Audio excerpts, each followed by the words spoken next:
This is Dr. Lisa Marie Bobby, and you're listening to the Love, Happiness, and Success podcast.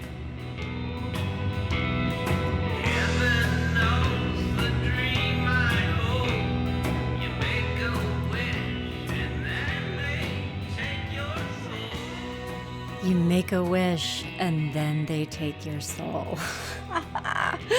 Slim Cessna's Auto Club, everybody, with the song Cold, Cold Eyes, because it is finally time for us to have the narcissist conversation. I have had so many listeners get in touch with me with questions about narcissists, like for years. And I think I've been avoiding it a little bit, to be honest with you, because it is such a huge topic and there's dark stuff in there, but so many questions. I mean, okay, Dr. Lisa, let's talk about narcissists. I'm married to a narcissist. What do I do?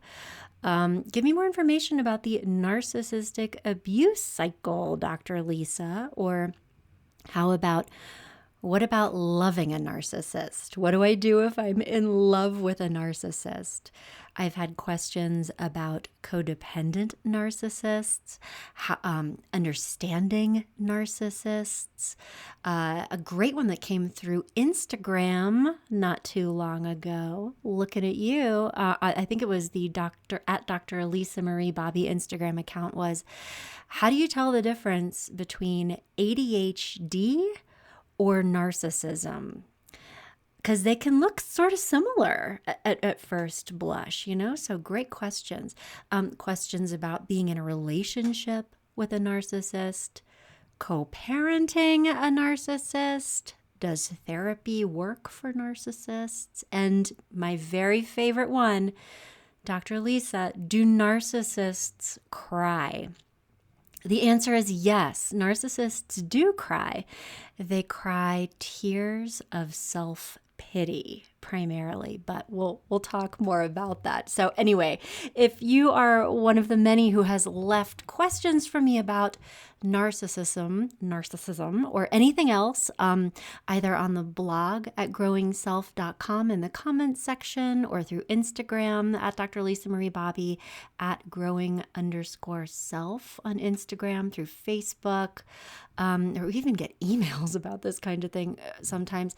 Thank you so much, first of all, for your questions. And I do apologize that it's taken me as long as it has to kind of like muster up my energy to address this topic, in the depth that it deserves. And as I was preparing to create this podcast for you, I really wanted it to be meaningful and helpful, and quickly realized that I could very easily monologue for like 9 hours about all things related to narcissists, because it's just such a vast topic. So I have kind of condensed it and distilled it down to the things that I feel like are probably the most important pieces of information in order to, not just understand narcissists, but kind of give you some direction. Like if you are in love with a narcissist, if you are in a relationship with a narcissist, so you'll hopefully leave today with some general sense of,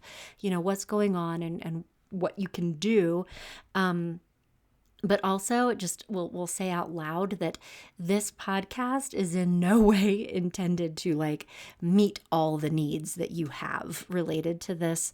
And it is far beyond the scope of a podcast to be really like healing from a relationship with a narcissist, or like getting actual professional guidance about what to do if you're married to a narcissist and need to make other plans for yourself. And I sometimes we'll get comments from listeners when I do a podcast, and I'm like sweating. I'm like in a heap, collapsed on my desk after like, an hour and 15-minute long podcast. And then I'll get a comment about, well, what about this? And I'm like, oh, so I just wanted to say ahead of time, this is probably going to be one of those, but I'm going to do my best.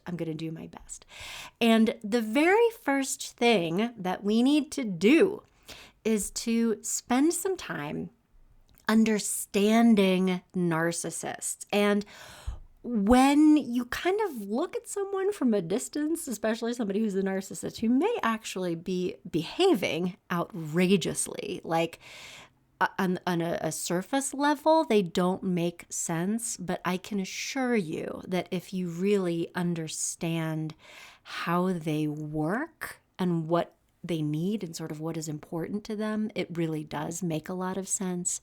And I hope that you get some of that today. But the first thing to understand that will help you make sense of your situation, if you are in a relationship with a narcissist or even married to one, is that there are really two different kinds of people who show up as narcissists. And they're very different. They can look kind of the same, on a superficial level, but they're really not. They're quite different. And we'll talk about the first one first. And this is much more common. This is what I think of as a wounded narcissist. It's very common and very relatable. Like, I think that if we get real honest with ourselves, when I think many people, when they're not in a fabulous place in their life, maybe they're not feeling good about themselves, oftentimes adolescents, like young adolescents, can show up as wounded narcissists. I probably was this when I was 13, probably longer, but this is really a person who has very low self-esteem and who doubts themselves on many levels. And the primary fear here is that they are not actually good enough. They are not lovable, and that they, might be rejected or ridiculed or not cared about by other people, that they won't be important, right? And this is coming from a place of fragility for many reasons. We don't have to talk about how people get there. But again, probably 90% of all 14-year-olds fit this category. But also, a lot of other people can easily arrive into adulthood. If they didn't really get their needs met in their families, or sometimes have been bullied as kids or adolescents, or, been through the ringer of a couple not so great relationships. Like, it's easy to get here, right? And I think, for me at least, easy to have empathy for people who are showing traits of narcissism that are really coming from this place. And these are not bad people. Like, they can be a little exhausting because they sort of need to be propped up because they don't feel good about themselves on the inside. And it's difficult for them to feel confident or secure in themselves. They really need a lot of external validation, like other people telling them that they did a good job and kind of admiring them or paying compliments. Social media, you often see this kind of dynamic, especially with younger people on social media. Like, they'll post a picture of themselves doing something cool, and then the likes and the yay, oh, that's amazing. Like they're just like, yes, give me more of that. It's like that affirmation is really what they're looking for. Very image conscious, and so people who are in this place will often try really hard to seem cool, seem smart, seem something, a lot on social media. They're posting things that are very intentionally trying to make them look good. And they can be a more serious, for real narcissist if they don't get affirmation or kind of if they don't feel affirmed or have a positive image of themselves reflected in your eyes, they can be vulnerable to criticism, I guess is what I'm saying. And so they might take criticism hard, or they might get defensive or get kind of mad at you. And it isn't because you're doing anything wrong. It's because you probably provided them with an appropriate response or appropriate feedback. And because they're so kind of fragile on the inside, they just kind of went into a crisis because they don't feel strong enough on the inside to be able to take feedback from other people or to handle criticism very well, because it's like their worst nightmare. It's like you're saying that they actually aren't good enough and aren't worthy of love and might as well just, go into a cave and stay there.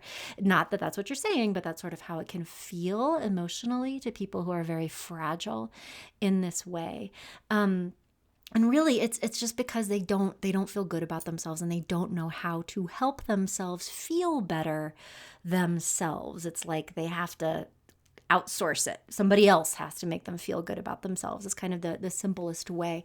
You might also see them trying to associate themselves with like certain brands, or like if there are other things or activities that they perceive as being like cool, or I don't even know if people say cool anymore. I am like such a relic from 1994, but whatever.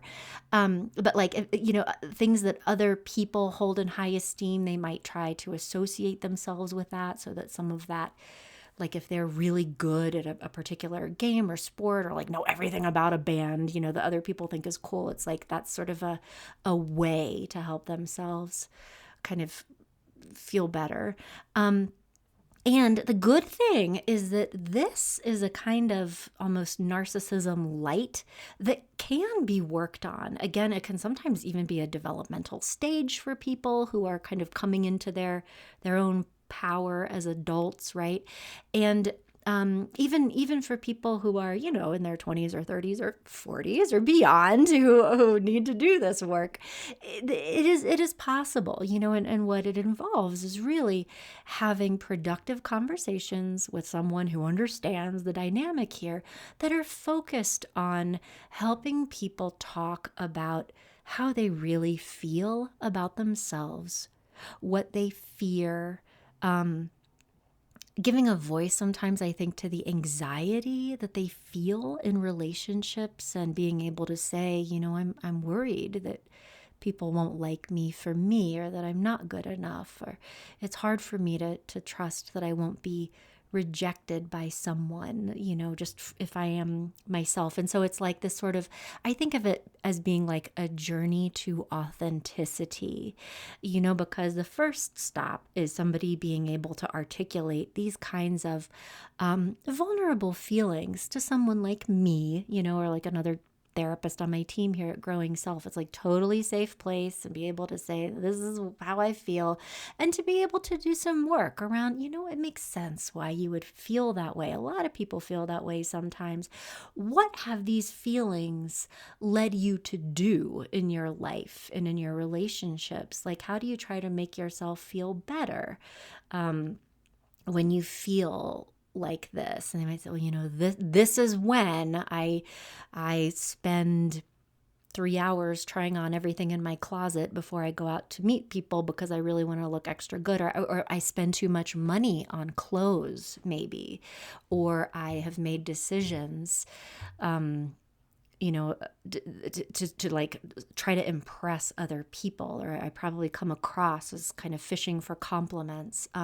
When people start putting together all the dots and can tell me, and in telling, it's not that I need to know, is that they're sort of, when they tell me things, they're telling themselves like, yeah, I guess I do that, and talking about how it makes sense. But it's like when we sort of know what's happening, then it can turn into a conversation around, really focused on helping build people up from the inside, that's really deliberately focused on helping build their self-esteem and feelings of self-confidence, being able to manage anxiety in ways that they're in charge of, so that they have skills and strategies for helping themselves feel better, so that they're not trying to get other people to make them feel better, because that can turn into a bunch of different kinds of relational issues, as we've talked about on other podcasts. You might, if you haven't checked out the one I did not too long ago around having trust issues in relationships, there's overlap here. low self-esteem is not always the same thing as trust issues, but like sometimes it can show up similarly. Like people who have really low self-esteem and have kind of a narcissistic ways of dealing with that can often have very conflictual relationships with their partners or with their friends because they need other people to make them feel better. So if their partner isn't telling them how beautiful they are, if they're not complimentary, if they're not being really affectionate, the person who struggles to feel good about themselves will worry and will not feel good about themselves. And it's like anxiety is frequently managed through efforts to control other people when people don't know how to manage their anxiety on their own. So you kind of see that. And, I mean, people who are in this space, they can show up as being kind of selfish and self-absorbed because they really are in a fair amount of pain, even though they try to dismiss it and deny it. They are often kind of worried about themselves and what other people think about them. So like, if you're talking to them about, gosh, I had the worst day at work with Carol at work. She was just being such an unreasonable person today. I asked her to do this thing and she gave me all kinds of, and like you're trying to share about something that happened to you, and a narcissist light, little baby narcissist with low self-esteem will be like, oh my God, do you think I do that? I do that sometimes, don't I? Let's talk about me. And it immediately turns into a conversation about them. And now you need to say, no, you don't do that. You're not like Carol. I know. And they're like, oh, really? Tell me more. So it's like in these little small ways, but it's like very self-referential. Things kind of come back to them. And that if you are in a relationship with a person like this, you might start to feel, again, a little bit exhausted because it's like you sort of need to fluff them up all the time. And if you don't, they feel bad and they might even be unhappy with you. So, but solvable problem. Most of the time when people do get involved in good, high quality therapy, they can work through this. And if you are in a relationship with a person who is this variety of baby narcissist, I think the good news is that it is fairly easy to have empathy for them. What can be harder is that sometimes people in this place will struggle to have empathy for you or for others because of their own pain and anxiety. And I kind of think of it with the analogy of like, if somebody broke their arm, God forbid, and is like in terrible pain because their arm is broken, they're going to be very aware of that.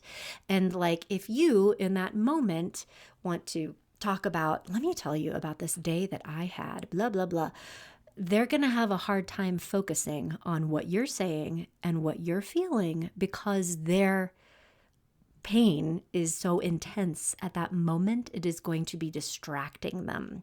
And so when you interact with people who are in this place and they might have a hard time focusing on you and understanding how you feel, doesn't mean that they're incapable of it. It just means that they need to do a little bit of work before they can really be in a place, a healthy place, where they're able to really fully enter into your worldview and be able to care for you emotionally and support you. And, relationships need to be balanced. And sometimes one person needs a little bit more TLC, but it does need to be balanced, that you're in a relationship. And that means that sometimes you need it to be a little bit about you and how you're feeling and what you're needing. And if you're in a relationship with someone who struggles to do that sometimes because of their own pain, that is an indication that there's some work that needs to be done so that they can be wholeheartedly loving to others. A great way to start with this is in marriage counseling or couples therapy, where it is a safe space for you to be able to say, I feel like this is happening sometimes in our relationship. I feel like I can't always talk about how I'm feeling or what I'm needing, or I can't set healthy boundaries with you because you have so much anxiety. And I feel like, if I ask for something different in our relationship, you take it as a lot of criticism and you get really defensive, and it's like this catastrophic thing for you. And so we're here in couples counseling because I love you and I want this relationship to work. And we probably both need to do some changing and growing here. Maybe I need to communicate my hopes a little bit differently so that it doesn't feel wounding to you. But I also need this relationship to be a safe space for me. And I'm hoping that our work in couples counseling can help us achieve this, because I'm imagining it can't be, feeling great for you either. So that's the intention. And I will also say that because this kind of baby narcissist thing is so common, therapists see it routinely. It is something that we are aware of. And so if you come into couples counseling and this is what's going on, it will fairly quickly, become apparent, and we'll be able to talk about that. High quality couples counseling does go into how do you both feel? How does that make sense? Where did you each come from? Might be doing some genogram work where we're looking at both of your family of origins or early life experiences. Also be talking about the cycle between you so that when you say one thing, what happens and how does your partner feel in that moment? And they're able to say, I have a flood of anxiety, but I feel like I'm being criticized. I feel like they hate me. Be like, okay, good to know. So we're like slowing it all down. And couples counseling in itself can be a very healing vehicle for baby narcissists, because at the end of the day, they want to love and they want to be loved by you, and they want to feel better, like they're on some level aware that they don't feel that great about themselves. And so couples counseling that strengthens your bond and helps them feel more loved and cared for by you, and also like that they have a safe space to talk about the reality of their inner experience without judgment, can be very healing. And it is often common for this work to involve probably individual therapy for them too, and maybe even you, but it's a good idea for any individual therapy that is sort of born from couples counseling, when appropriate, sometimes it's not, but to be done with some involvement of the individual therapist and the couples counselor working together.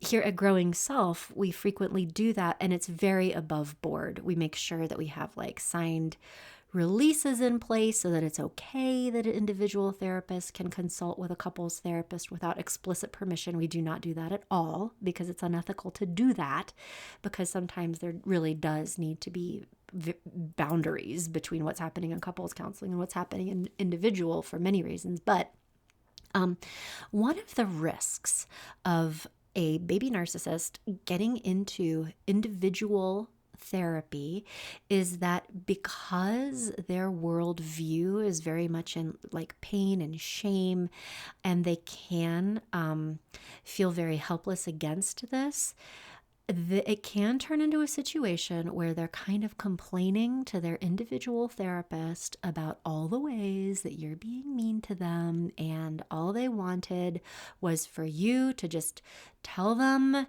that you love them and that you need to hear these complimentary things, and you actually do need to spend $2,000 a month on new clothes because this makes you feel good about yourself. Like it unless an individual therapist is kind of coordinating with a couples counselor who is able to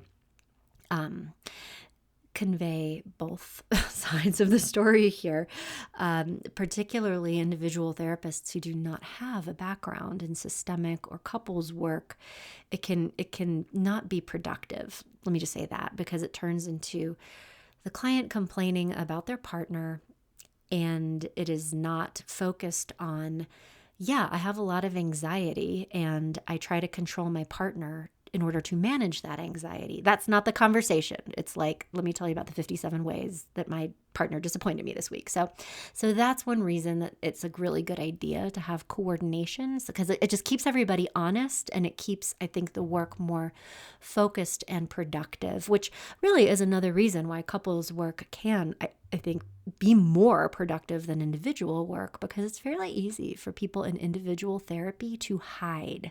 Sometimes they are just communicating their own worldview, which, is all we as individual therapists have to work on and may not be the whole story.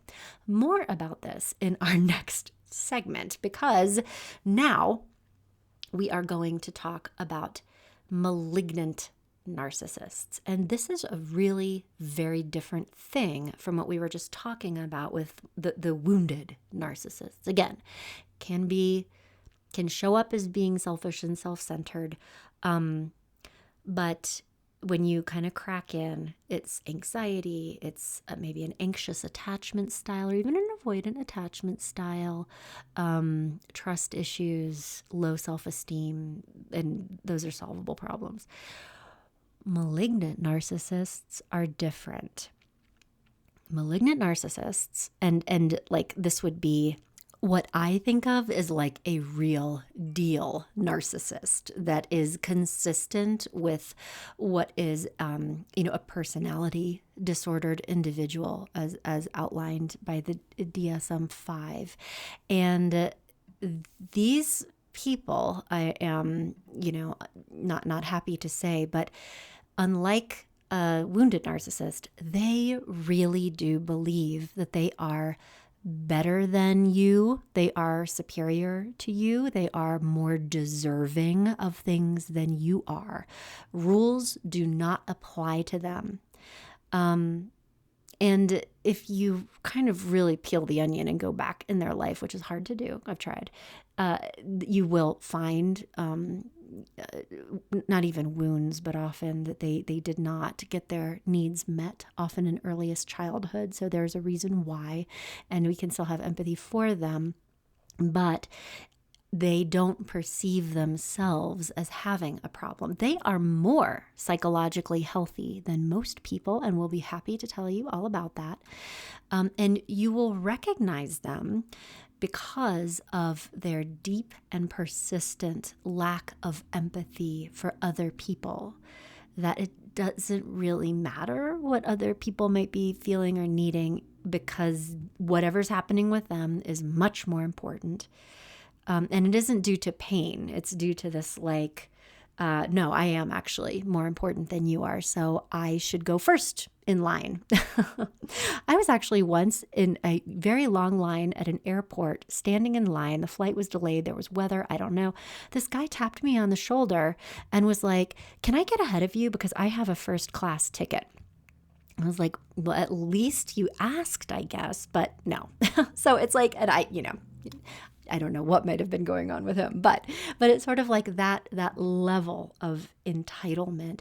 And they also have this very kind of grandiose sense of self-importance that is not connected to their actual accomplishments. I mean, if somebody achieves amazing things, it's totally normal and expected for them to feel, like, yeah, okay, I did that.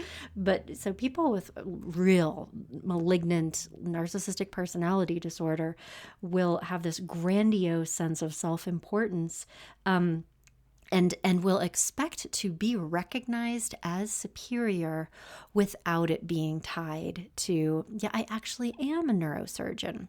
And also, people who are very accomplished can also be narcissists. So it doesn't mean that it's one thing or another. But, if somebody's inflating all this stuff that they didn't actually do, that can be an indication that you're in the presence of a narcissist.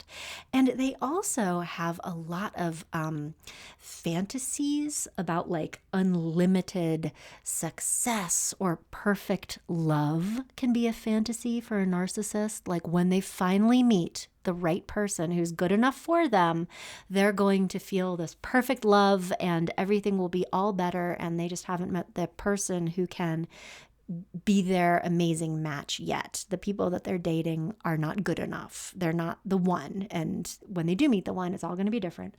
So also people in this space, because they really believe that they are so important and wonderful, they want admiration, they want attention, they sort of expect that other people will defer to them, other people will give things to them or do things for them because they should.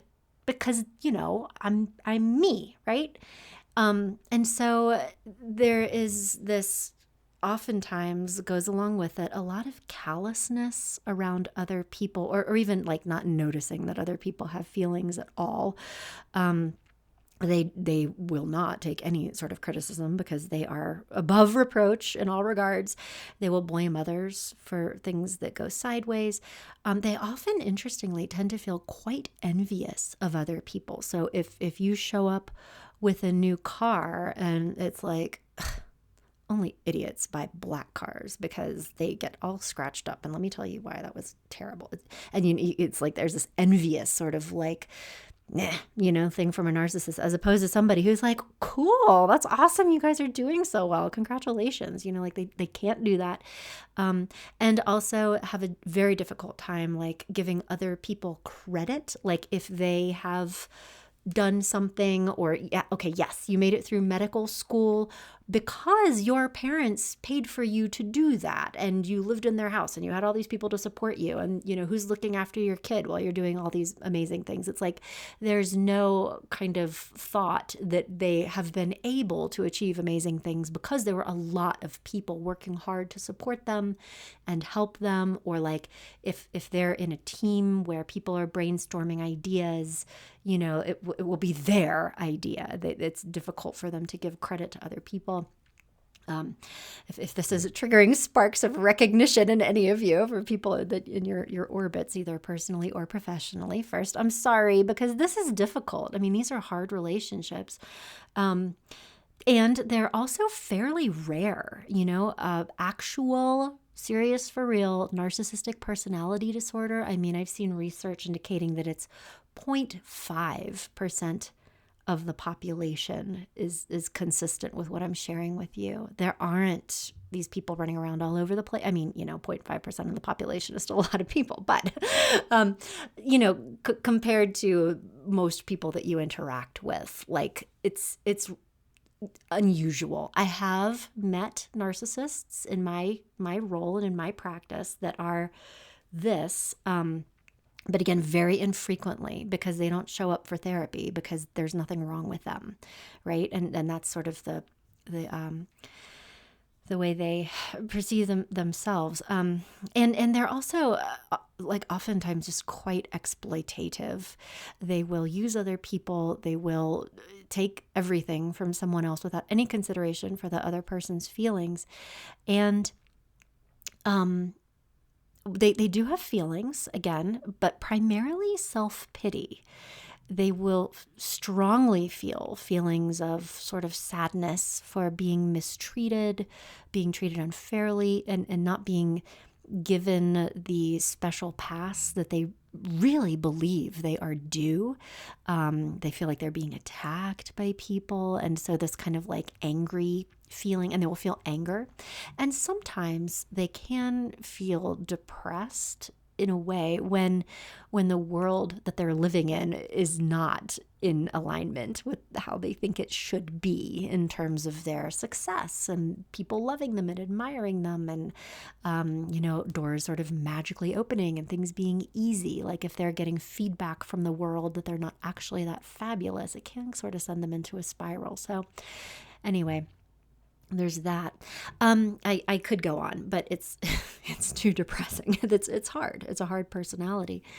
And the time to figure out whether or not you are in a relationship with someone who is a narcissist needs to happen before you get married to them. Ideally, like when you're dating, or when you're first getting to know someone, you're kind of talking to a new friend, or, if you are applying for a position in an organization, to see if you can get a read on the personalities that you're going to be working for or with. Because I tell you what, if you have a boss for a narcissist for a boss, I should say, it is very, very difficult. They will work people to death, and it's all about, making them look good, and they will have highly unrealistic expectations of employees, and it can be a very toxic work environment. So, there's that aspect of this too. But it's easier, I think, sometimes to switch jobs than it is to extract yourself from a relationship with a narcissist. And so ideally, you're going to be figuring out if you are in the presence of a narcissist or not soon in the relationship. And here are some ways to do this. First of all, your self-awareness. And I know I talk about this all the time, but it's true. If you have a history of being attracted to people who razzle-dazzle you, who are successful and handsome and beautiful and charming and accomplished and wealthy and tall and all these things, and, look great on social media and say all the right things, and if through your own personal growth work you have determined that that person had zero empathy for me, that and kind of putting the pieces together, that you have a tendency to be attracted to narcissists or get into relationships with narcissists, that is important information for you to have from the get-go, right? And also, I just want to say, it is very easy to be attracted to narcissists because they look so damn good, and they might, show up as being successful and having really interesting friends, and they, either honestly or not, come into resources, financial resources. They are also often, as a rule, superficially charming. They are fun to talk to. They're witty, they're interesting, they make you laugh. It's not about you. They're not making you laugh. They want people to laugh appropriately at their own witticisms. That's what's going on here. And they'll sort of spin a great tale. And let me tell you about the time I was in Montenegro and got thrown out of a bar, and then this happened. And everybody's sort of like, wow, But that's how they show up a lot of times, is there's this performance kind of thing. And it is because they want everybody to know that they're really that special and important, and they're doing all these interesting things. And that's why you should not just admire them, but basically want to be them. And, they sort of expect that other people would feel jealous of them. And so anyway, but, this is the person that you meet at the party. And if they have decided that they want you to like them, you will. And particularly if you're dating or just getting to know people, in interactions with narcissistic people, you will feel that chemistry, the butterflies, oh, he picked me up for the first date in a Ferrari. It was amazing, these things. And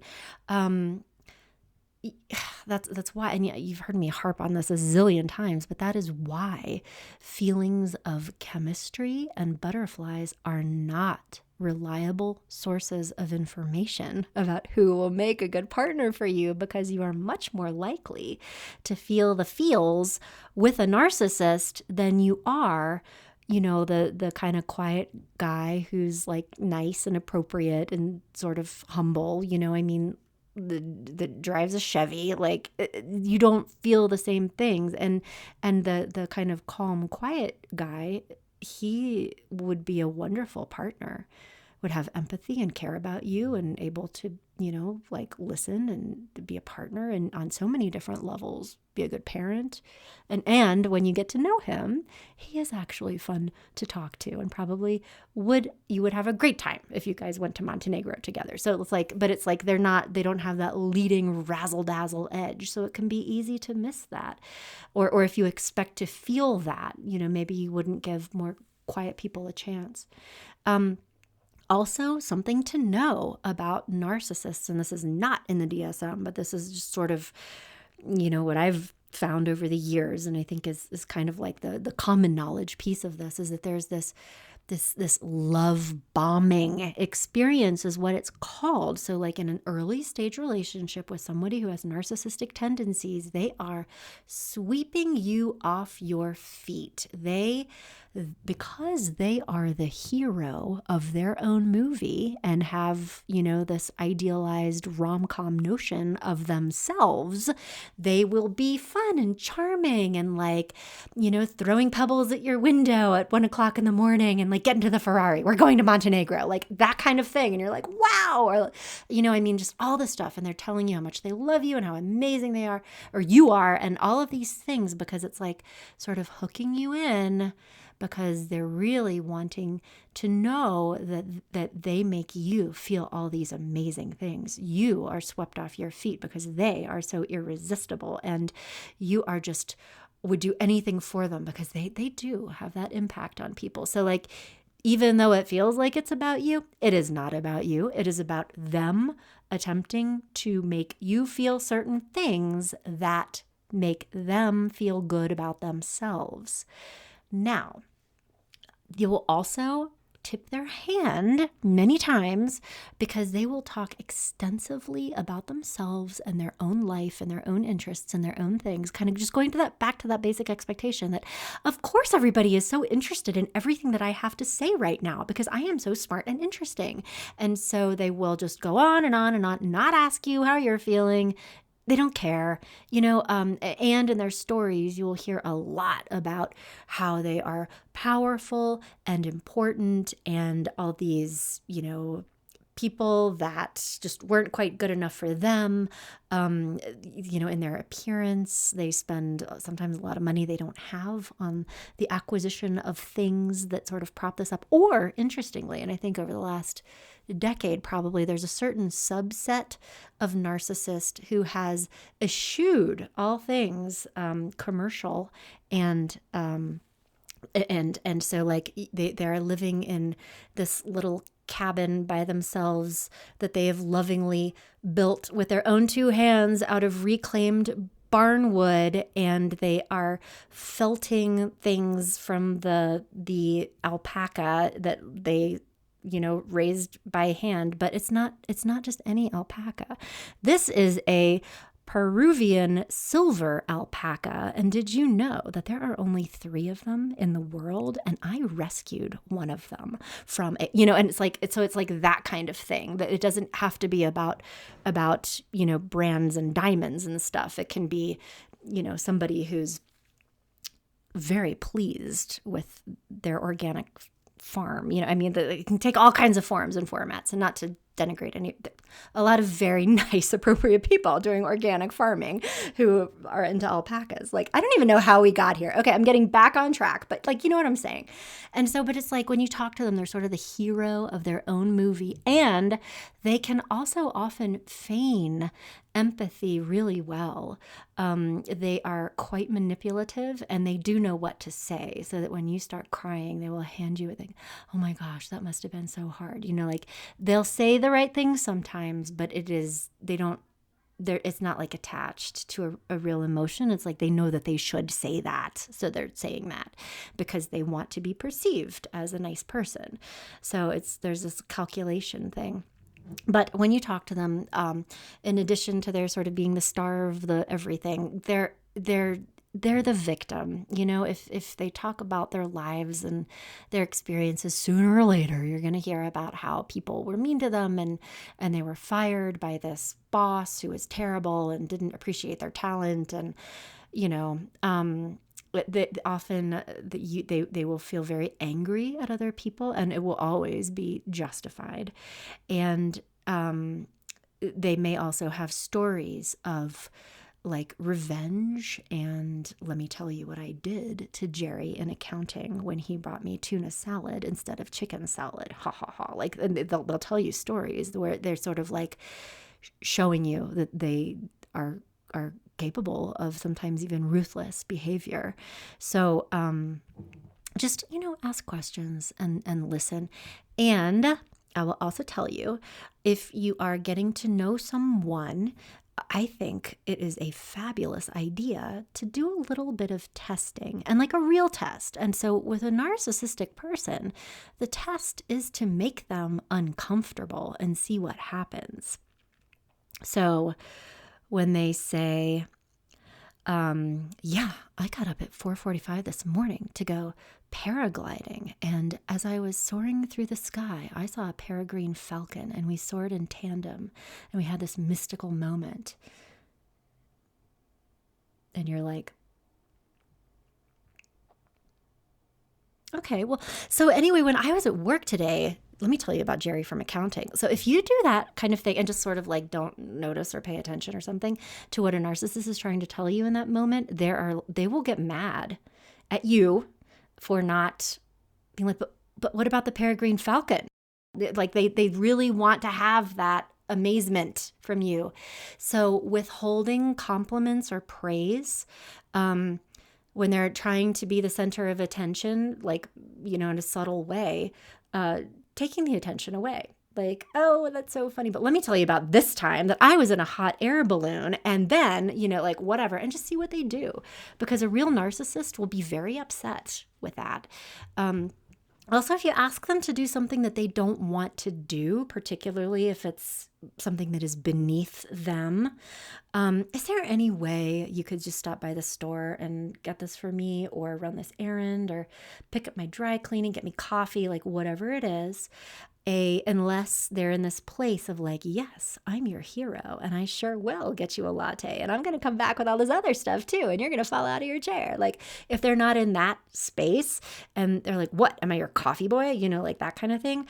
If they get angry with being asked to do things that feel demeaning or beneath them, that could be an indication. And, just kind of like paying attention to what happens when the person you're with is inconvenienced or annoyed, or they don't get to go in first, or they have to sit in the bad seats or whatever, or if you are not being appropriately gratifying. A card-carrying narcissist will get angry and will also often try to punish people in small ways and large for not being gratifying or not treating them the way that they deserve to be treated. And it's not coming from a place of anxiety. It's actual rage for you, for how dare you, right? And so if you are just getting to know someone, these are wonderful strategies so that you can do some reality testing and just begin to wrap your head around, who is this person? And could I be dating a narcissist right now? Or is this person that I have new friends with actually a narcissist? Because if so, I'm going to, do something else, and decide to do something different. But just be aware that, because these people can be so charming and so amazing at the beginning, you can get into the pool with someone like this without realizing what's happened. And it's only a little bit further down the line that you really get to know who people are. It takes a long time to really get to know people. And that's why it is a terrible idea to marry anyone that you're just getting to know, or to, make all kinds of assumptions about people based on your hopes for a relationship. Like, it takes time to get to know people. And that is the purpose of dating, is to get to know, who is this person? What can I expect from them? How do I feel when I'm with them? Do they make me feel terrible about myself, or like I'm doing something wrong because I'm not laughing at their jokes and getting them all this stuff? Like, that's important information. And so we're going to talk a little bit more about this. But if you are married to a narcissist and somehow didn't understand that that's what was happening until you got all the way in the pool, or if you are partnered with a narcissist, if you have children with a narcissist, what you can do now that you're in this situation is figure out, what type of narcissist am I with and what options do I have? If it is a wounded narcissist where there's some opportunity for growth and healing, that may be your first option. But if you determine that you are with an actual malignant narcissist, you're going to have to make some important decisions. And I'm not going to go so far as to say that an actual real deal narcissist is totally irredeemable. I don't know. They could make positive change, but I personally have never experienced significant movement when I have attempted to work with. That's actually not true. I can think of one case, but it was like 8 years of therapy, and I don't know how much actually changed. I mean, so what I'm trying to say, I'm not saying that it can't be done, but as you are figuring out your options for what to do with your life, the idea that we can get this person to change and heal. And if they talk to someone, they could have empathy and they could treat me with love and respect. That can't be one of the factors that you take into consideration. It's highly, I don't want to be pessimistic, but in my opinion, it is unlikely that significant change will happen. And if it does, it's like a 10-year plan. And I don't know if you have that much time. If you're 25 and would like to not do this for the rest of your life, it might be time to do something else. But anyway, and so what this will look like for you is, in order to figure out what this is, I would highly recommend that you connect on your own with a licensed mental health professional to really talk about what is happening in your life, in your relationship, because every situation is unique. My sort of blanket information is not going to apply to everything that you are experiencing. And what you really need is to sit down with somebody to say, here's what's happening. What do you think my options are here? And to get some professional support in crafting a plan for yourself. And this is also very important. I don't mean to scare anybody, but malignant narcissists can be quite dangerous, particularly if you are leaving a narcissist, particularly when there's been like violence or abuse, which is not uncommon in these relationships. And also if there are children involved, you need to be very careful, because just because you leave a narcissistic spouse, what are you gonna leave your 3-year-old with that person who may be taking out a lot of rage that they have towards you on the child. So this is a very, very delicate situation, and get professional actual support to figure out what to do. Whether or not you stay, whether or not you go, it's okay. But don't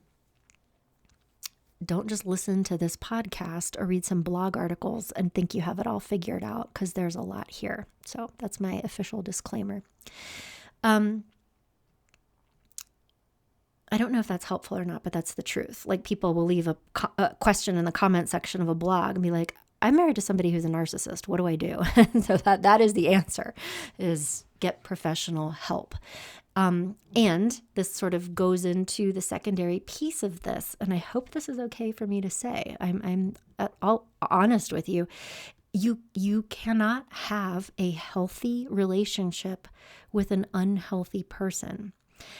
And the corollary of this is that you can't be in a stable relationship with a narcissist or be married to a narcissist without participating in a narcissistic cycle to some degree. If you are in a stable relationship with a narcissist, it means that you are probably being injured in the process. You are not getting your needs and rights and feelings met. You are probably working very hard to be what they need you to be so that they don't punish you, either emotionally or literally. And this isn't a healthy place for you. If you, and any of us, set appropriate, healthy boundaries with a narcissist, or are just trying to have a human balanced relationship that also includes what you need, if you're trying to approach this in a healthy way, a card-carrying narcissist will get very, very angry with you for doing that. And they will punish you until you go back to being gratifying for them. You can expect that. And this is really hard. If you grew up with a narcissistic parent, or if you were in a relationship previously, in a toxic relationship with a narcissist where you got used to setting aside your needs and being all about somebody else, it's very likely that you have developed a way of relating to people that is all about them. Everything you do is about what's going to make them happy or keep them from being unhappy, or them. There may be some old patterns in you that support this kind of dynamic. And so the work ahead of you is not related to the narcissist necessarily. It is related to you developing a healthier, more balanced way of relating.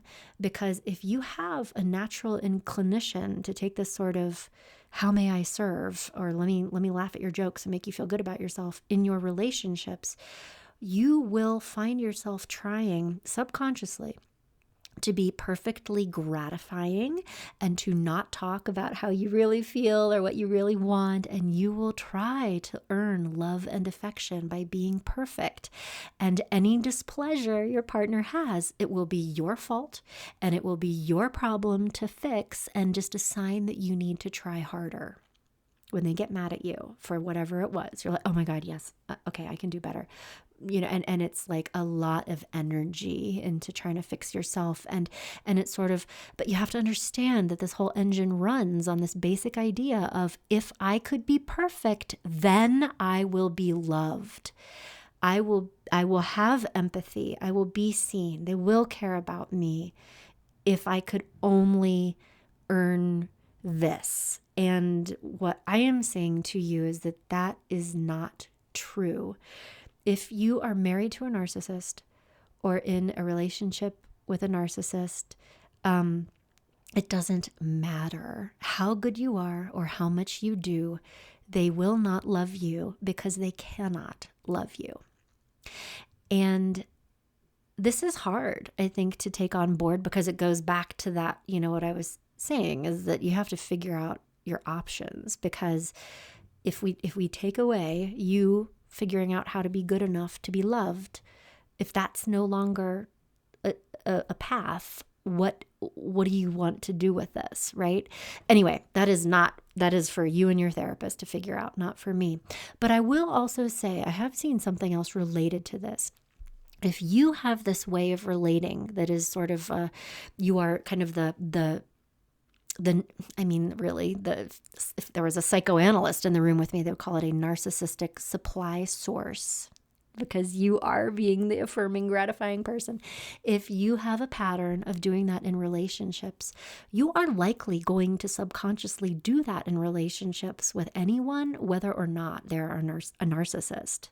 And so you will feel like you are in a relationship with a narcissist who just takes and takes and takes, and you can't tell them how you feel because this is your stuff, right? And so even with the super nice guy who drives up in a Chevy and just wants to love you, you may still find yourself attempting to interact with them in this way. And of course, you will also be extremely attractive to actual narcissists, and you will need to be very cautious about who you seek to serve, if that is your way of loving and being loved, is through that kind of self-sacrifice role. So anyway, whole nother podcast topic right there. But so to wrap things up, did I tell you this could easily be a 9-hour podcast? I was not kidding, but as the takeaways, I mean, if you're married to a narcissist, if you're in a relationship with a narcissist, this isn't going to be a healthy relationship, and you don't need me to tell you this, you're living it, but do hear that this isn't something that you can fix by yourself. You can't change it. You can't be good enough to win this person's love and have them show you love and respect and care about you the way you want them to. What you can do is get into therapy. Couples counseling could be helpful, but it's almost to have like a witness to see what's actually happening, because a couples counselor won't be able to move this either. But what is vital is that you get into therapy for yourself to figure out what you need to be doing on your side of the relational equation in order to be healthy. And what that will, for better or for worse, start to do is that as you get healthy, you will try to have a healthier relationship with this person. And your being healthy will create feelings of extreme discomfort in a narcissist, and they will be upset with you. So you can expect that. And that is also why it's critical for you to be in therapy, is to be getting some support around this when it happens. Potentially at that point, you could take it into couples counseling, and again, appropriate to do that with a wounded narcissist, because they can learn and grow in a safe place. And That's a thing. But because narcissists are certain that they are being mistreated by you, that is what they're going to be telling a couples counselor. And just like a malignant narcissist will lie and deceive others, they will also try to lie and deceive a therapist. Experienced marriage counselors have seen this before, and will kind of be on the alert for that. And what they'll do is try to get you guys apart to get a clear understanding of what is going on. But yeah, and it can be hard to tell, because again, people who can seem quite narcissist can get into a safe growth space, and instead of, when you crack into it, they're not talking about how fair and unfair and cruel everyone is. They're talking about how sad and anxious and they feel, and how they want to feel loved, and more vulnerable things. So anyway, but for all of the people who have asked questions, I hope the ultimate punchline is that there are no strategies for what to do if you're married to a narcissist. There are no easy answers. A shockingly unqualified life coach might like to tell you that they have all the answers and take their 5-step program. It is not true. This is a long-term process, either for you to heal and become healthy after being in a relationship with a narcissist, and not just what happened in the relationship, but healthy people will blow out of a relationship with narcissists, because narcissists want them to do things that healthy people don't want to do. And so there may also be things to talk about, like how did you get into this situation? What happened earlier in your life that made this type of relationship dynamic feel familiar to you? So there's a lot of healing, a lot of self-awareness, and this takes a long time.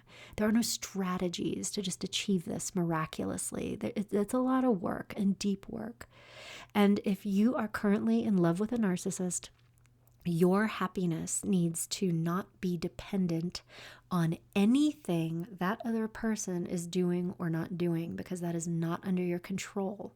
And I would refer you to another podcast that I did about how to stop being codependent in relationships, and really just figure out how to start focusing on yourself again.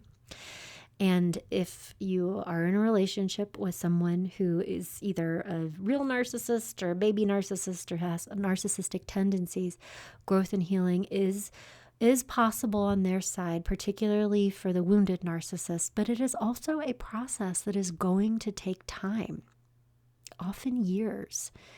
And, I don't want to depress anybody, but I do want to set your expectations that it is a slow road. There is no specific advice that is going to change this, and that just to plan accordingly, and to get involved in really effective therapy if you'd like to do that work. Oh, and as a side, there was a question that came in that I really wanted to answer. ADHD or narcissism. People with ADHD will often show up as thoughtless. They will be forgetful. They will forget about things that are important to you. They will forget to ask you how you feel. They will seem very self-absorbed. And someone who has just ADHD and no other narcissistic tendencies will often feel very, very bad about that, and really want to be the person that you would like them to be. And this has been a long-standing pattern that they've gotten in trouble at school starting when they were 6. Their parents were mad at them, and they've sort of internalized this narrative around, not being good enough because of having untreated ADHD symptoms. And while they can be inconsiderate and thoughtless and self-absorbed and in their own little world, it is coming from such a different place. And if you, even in couples counseling, get them in there and this is what's going on, a mental health professional will be able to fairly easily assess the difference, and then it can make it better, because ADHD is another thing that's quite treatable. Okay. I hope this answered some of your questions. It's a discussion that has been long overdue, and this is just a drop in the bucket. There is so much more here. If you have follow-up questions that you would like me to address on another podcast, or maybe take a stab at on the blog, you can leave them for me in the comment section of this post, growingself.com/married to a narcissist with hyphens between the words. Leave your follow-up question and I'll do my best to answer it. But there is no substitute for really getting into therapy with a trained professional to get all of your questions answered. All right, my friends, talk to you later.